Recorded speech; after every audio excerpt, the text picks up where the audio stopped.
Every financial decision you believe is yours was engineered long before you made it.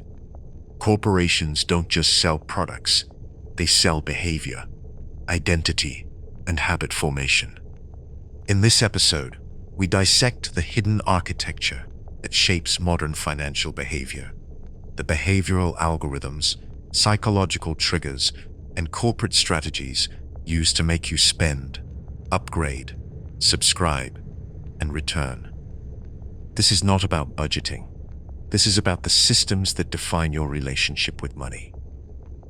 You learn why the average consumer feels overwhelmed while corporations grow stronger, why emotional spending has become the new normal, and how perception is manipulated to create a constant state of financial compliance. If you've ever felt like money slips through your hands faster than you can earn it, this episode exposes the machinery behind that feeling. Watch closely. Your financial life is not an accident. It is a design, and you're finally about to see the blueprint. They don't teach you how money works. They teach you how to behave around it. There is a difference. One is knowledge, the other is conditioning. Knowledge liberates, conditioning controls. And in a world engineered by corporations, control is worth far more than the currency you chase. If you've ever wondered why you work harder yet feel poorer, why you earn more yet keep less, why money moves through your hands but never stays, the answer is simple. You were never meant to keep it. You were trained to release it on command. Calmly, predictably, quietly. Corporations do not rely on your intelligence. They rely on your impulses. They rely on your patterns. They rely on the fact that human psychology is more stable than the economy itself. People fear loss. They chase pleasure. They repeat habits. They follow crowds. They seek convenience. They avoid discomfort. And most importantly, they rarely notice when someone is designing the choices for them. The system does not need to control your thoughts. It only needs to control the environment around them. And in today's economy, that environment is engineered with surgical precision.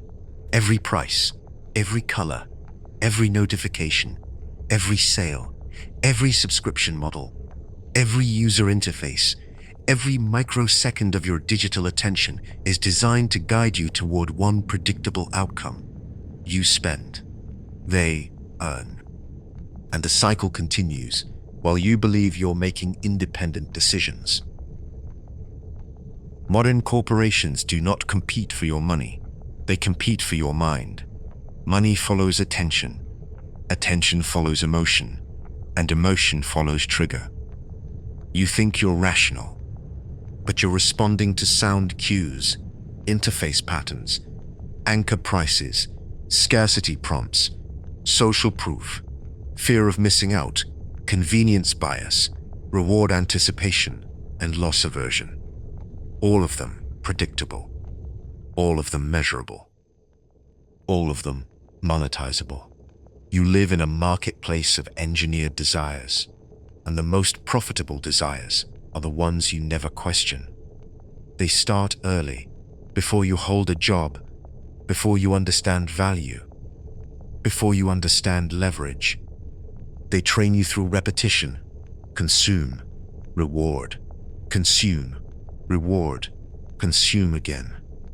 Small hits of pleasure, small validations, small dopamine loops.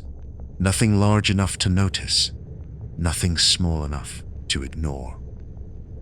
The mind adapts. And once conditioned, it remains so unless disrupted by force or clarity. Clarity is rare. Force is unpleasant.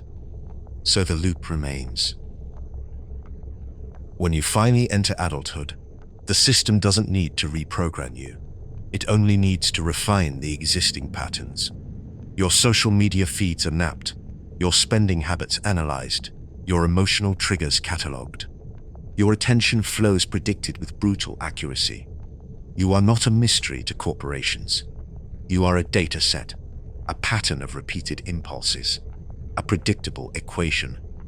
The money trap begins with one simple premise. The less you understand your mind, the easier it is to control your wallet. Corporations don't need you to be ignorant. They just need you to be distracted. Distracted people don't plan. Distracted people don't question. Distracted people don't resist.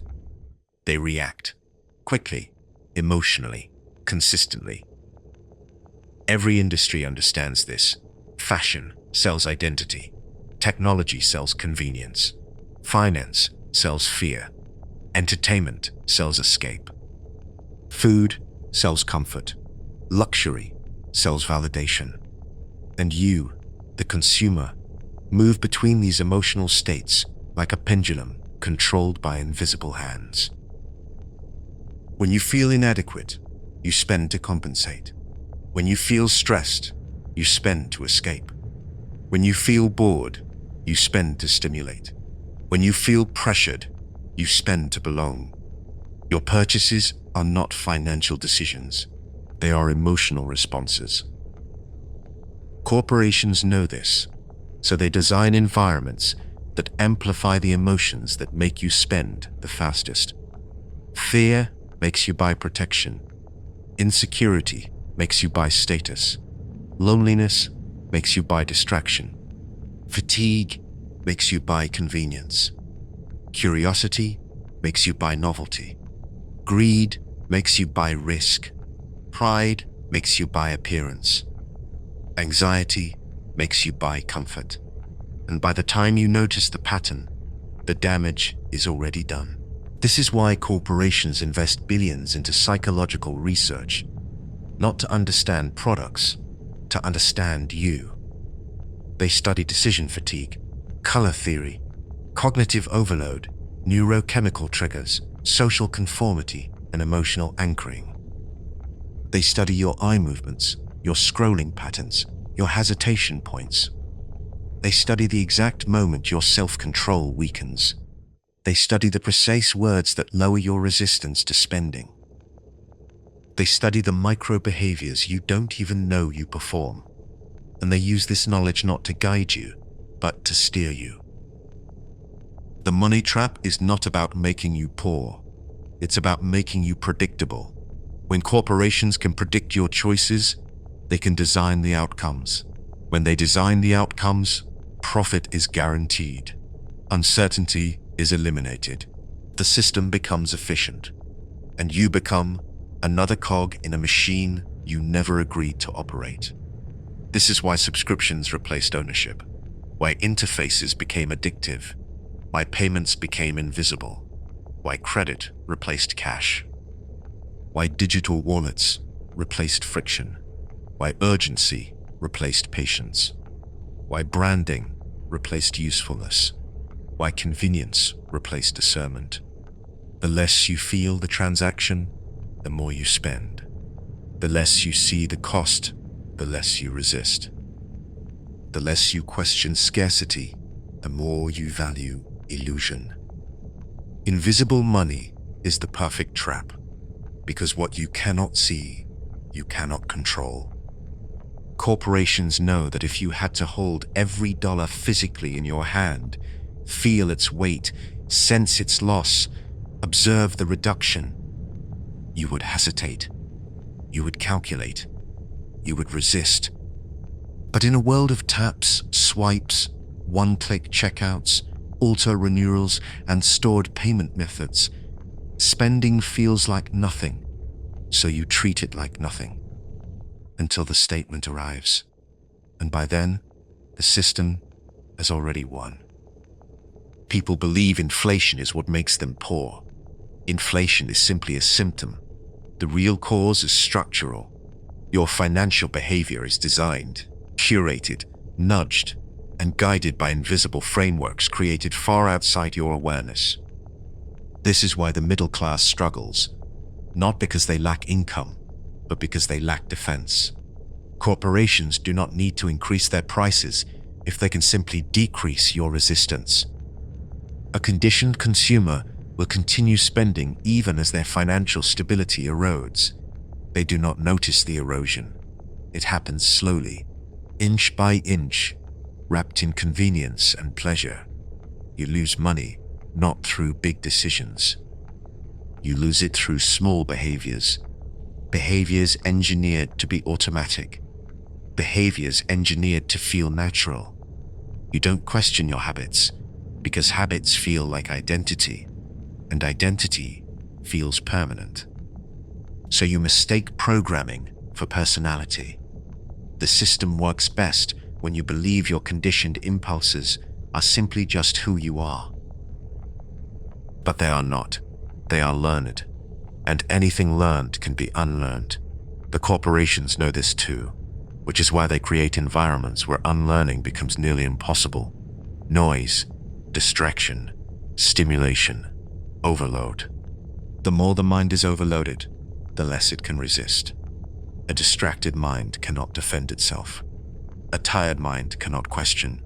A stimulated mind cannot detach. A fearful mind cannot plan. And a reactive mind cannot save. So the system keeps you in motion, emotionally, mentally, financially. Constant movement prevents clarity, and clarity is the enemy of control. If you ever truly saw how the machine operated, the machine would lose power. The corporations understand that people do not need to be controlled directly. They only need to be immersed in environments where control feels natural. Environments that present spending as necessity, subscriptions as convenience, luxury as identity, upgrades as progress, consumption as culture. You were not raised to invest. You were raised to purchase. You were not trained to build assets. You were trained to accumulate liabilities disguised as lifestyle improvements. You were not encouraged to create wealth. You were encouraged to display it. The system convinces you that financial expression is financial power. It is not. It is financial leakage. You lose more wealth through signaling than through survival. Your desire to appear wealthy extracts more money than your basic needs ever will. And corporations know this. They exploit this. They design entire industries around this. You are not buying products. You are buying narratives. Narratives crafted to fill psychological voids created by the very system selling the solutions. Insecurity is profitable. Anxiety is profitable. Ego is profitable. Restlessness is profitable. Distraction is profitable. Corporations thrive on emotional instability. Because stability does not spend. Stability does not chase. Stability does not purchase validation. Stability does not confuse impulse for necessity. Stability does not respond to urgency. The more unstable the society, the more profitable the marketplace. You are taught to work harder, not wiser. To earn more, not question more. To buy faster, not think deeper. A working population is good. A questioning population is dangerous. A financially disciplined population is unacceptable. Corporations do not fear competition. They fear independence, because independence is unprofitable. The most powerful form of independence is psychological. Once you understand how you are being guided, nudged, and manipulated, the illusion loses power. You see the hooks. You see the bait. You see the tactics. You see the patterns. And when you see the patterns, you stop reacting to them. Corporations do not want consumers who see. They want consumers who feel. Feeling is irrational. Feeling is malleable. Feeling is influenceable. The entire financial system survives not on your intelligence, but on your autopilot. You can work 60 hours a week, earn a respectable salary, pay your bills, stay responsible, and still remain broke. Not because you failed, but because the system was never designed for you to win. You were taught how to be productive, not how to be sovereign. You were taught how to earn, not how to keep. You were taught how to participate, not how to escape. Financial freedom is simple, but simplicity is the enemy of consumption. A simple life spends less. A clear mind consumes less. A disciplined individual resists the machine. The system cannot monetize discipline, so it discourages it. Through distraction, through stimulation, through noise, through pressure, through endless choices masquerading as freedom. Most people do not choose their financial habits. Their habits are chosen for them, formed gradually, invisibly, through thousands of micro-exposures. A lighting color, a button shape, a notification sound, a limited time banner, a lifestyle commercial, a social media flex, a subtle insecurity, a corporate narrative, a cultural norm. You think you're choosing, but you're choosing between pre-selected options. Options engineered to feel like independence, while steering you toward predictable outcomes. This is the money trap. Not a cage you are forced into, but a maze you are guided through. A maze where every path leads to consumption. A maze where clarity is the exit, but fog is the atmosphere. A maze where the walls are made of narratives. Narratives repeated so often they become truth. Truth internalized becomes behavior. Behavior repeated becomes lifestyle.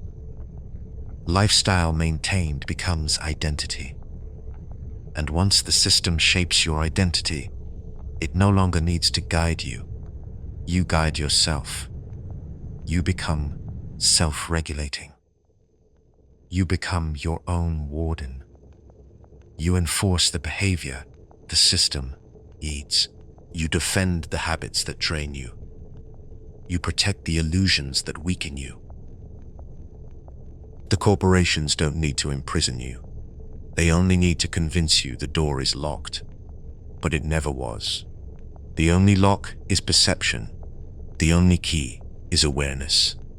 The system survives because people don't question its architecture. They question themselves instead. They blame their discipline. They blame their intelligence. They blame their habits. But their habits are not personal failings. They are engineered outcomes. If you want to escape the money trap, you don't start by learning how to earn.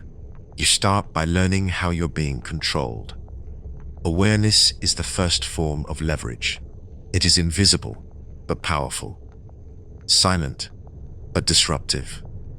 Once you see the machine, you stop being a part of it. You step outside the loop. You observe the programming. You identify the triggers. And when you identify the triggers, you reclaim your autonomy. Corporations cannot manipulate a mind that observes itself. They cannot guide a person who questions their impulses. They cannot predict someone who pauses before reacting. The system depends on automatic behavior. The moment you introduce intention, the machine malfunctions. You don't need to fight the system. You only need to stop feeding it with unconscious choices. Silence weakens it. Stillness disrupts it. Clarity dismantles it. Money is not freedom. Awareness is.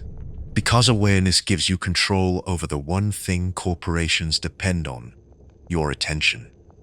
If they cannot control your attention, they cannot control your behavior. If they cannot control your behavior, they cannot control your money. If they cannot control your money, the system collapses, at least for you. And that is the only collapse that matters. You are taught to chase wealth, but true wealth is the ability to choose without manipulation, to act without influence, to spend without conditioning, to live without the illusion of necessity. You don't escape the money trap by becoming richer. You escape it by becoming sovereign. Financial sovereignty begins not with income, but with insight, with the quiet realization that every day Corporations compete for your mind, disguised as competing for your money. They do not fear your intelligence. They fear your awareness. Because an aware mind cannot be controlled. An aware mind cannot be conditioned. An aware mind cannot be herded into predictable spending. An aware mind stops being a consumer. It becomes a strategist. And strategists do not obey systems. They navigate them, quietly, intelligently, on their own terms. That is the real escape. Quiet, invisible, psychological. The moment you stop behaving the way the system expects, you break its leverage. And when you break its leverage, you take back your life. Because life is not measured by earnings, but by autonomy. Not by what you own, but by what owns you. The corporations want your behavior. The world wants your attention. The market wants your emotion. But your mind belongs to you until you hand it over through unexamined impulses. If you want to build wealth, start with reclaiming what controls your decisions. You cannot win a game designed to keep you distracted unless you learn to see the board. The corporate world is a sophisticated illusion, one engineered to keep you obedient, busy, consuming, and tired. Do not fight the illusion. Outgrow it. Replace reaction with intention. Replace impulse with observation. Replace noise with silence. Silence is where clarity grows. Clarity is where sovereignty begins. And sovereignty is where the money trap ends. When you control your mind, you control your behavior. When you control your behavior, you control your money. And when you control your money, you control your life. Something corporations will never design for you. Because the system was never meant to create sovereign individuals. It was meant to create compliant consumers. And the moment you stop being one, you stop being trapped. You do not need more money to escape. You need more mastery. The kind of mastery that cannot be sold, advertised, packaged, or subscribed to. The kind that grows in silence. The kind that corporations cannot influence. The kind that breaks the architecture of perception from the inside. You are not in the trap because you failed. You are in the trap because the trap was built around you. You don't escape by running faster. You escape by becoming still enough to see the exits. They were always there, hidden behind noise, disguised as convenience, buried beneath distraction. Awareness is not dramatic. It is subtle, quiet, minimal, but it is enough. Because the system can manipulate a noisy mind, it cannot manipulate a silent one. Silence is leverage. Leverage is power. And power is the one currency corporations cannot afford for you to possess. But once you do, everything changes. The game ends. The spell breaks. The narrative collapses. And the money trap loses its grip. You are no longer the consumer. You are the strategist. And strategists do not play the game. They